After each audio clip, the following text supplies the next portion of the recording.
Okay, so we've started reading from Something You Forgot Along the Way. And today we are on lesson number or story number 6. Living for a Great Desire. Jenner and Smallpox. Edward Jenner is famous for saving mankind from smallpox. His first love was natural history, and he devoted himself to the study of birds. On learning about the centuries-old scourge of smallpox, he formed a great desire to end the suffering caused by the dread disease.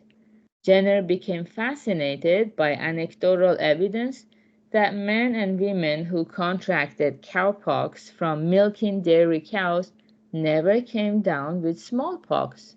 He carefully gathered a large body of such evidence and then went to London, where he became a pupil of John Hunter and sought his advice. Encouraged by the great doctor to pursue his dream, he performed many experiments and observed the results with the greatest of care. His confidence grew. His breakthrough came on May 14, 1796, when he took pus from the hands of Sarah Nelms, a milkmaid infected with cowpox, and deposited it in scratches on the arms of an 8-year-old boy named James Phipps. This was the first ever case of what we now call vaccination. Once Jenner had assembled rock-hard evidence of the efficacy of the treatment, he published his findings and stirred up a storm of criticism. Some of his opponents claimed that people inoculated with cowpox would grow horns. Jenner responded calmly and patiently to all protests, sparing no effort to improve the welfare of society and mankind.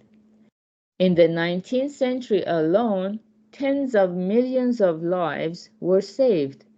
Finally, in 1979, the World Health Organization declared smallpox officially eradicated from the planet.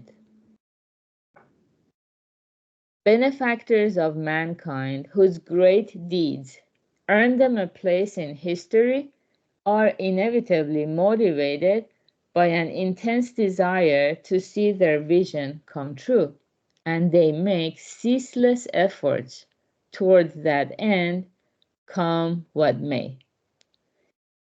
Okay, it's a very beautiful story of how important it is to lead a purpose-driven life.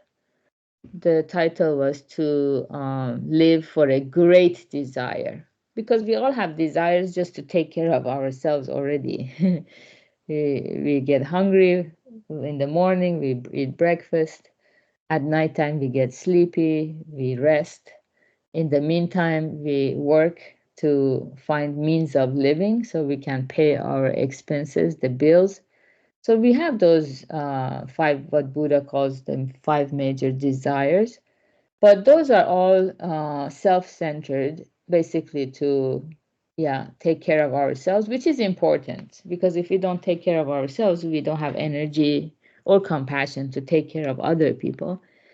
But at the same time, we also suffer because of our own desires, which are endless. So that's the other side of the coin. So pleasure and pain.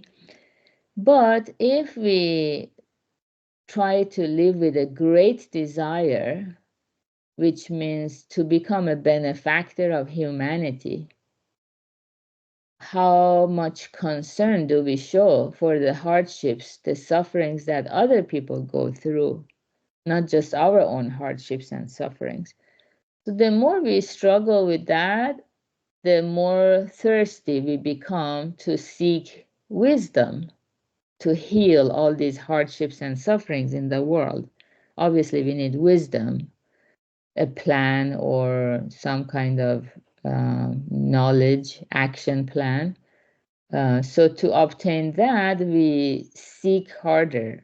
In Buddhism, we listen to Dharma regularly, consistently, in order to see the workings of the mind more deeply, to understand ourselves and others, so we can become a true benefactor of humanity. And also, if that becomes our goal, because it's not just benefiting other people, it benefits ourselves as well. It's mutual, totally mutual. In this way, we make ceaseless efforts toward that goal. Whatever happens, we can overcome obstacles. And like today's quote a day said, the most courageous act is to tackle the most difficult task. Yeah, so for Edward Jenner too, that was a very difficult task, because whenever you do something that is unprecedented, people will criticize you for sure. Yeah, so he had to be ready. He had to gather his courage to tackle this difficult task, because he would receive a storm of criticism. But thanks to his research, that's the part where we do research about who we are. What does it mean to be a human? Because of his rock hard evidence of the efficacy of the treatment. So if we don't understand Dharma and how it heals our own wounds, it's very difficult to share that Dharma with other people. So similarly, we do the same. We need to do the research and find that rock hard evidence of its efficacy. And that helps us grow our confidence. And then we can share that with one and all. So good job everyone for being here, practicing together. Today is Tuesday, and yeah, we might have the Q&A for the meetup for YouTube premium members. And let me just check. And also we will have Morita Sensei's advanced group session in 30 minutes.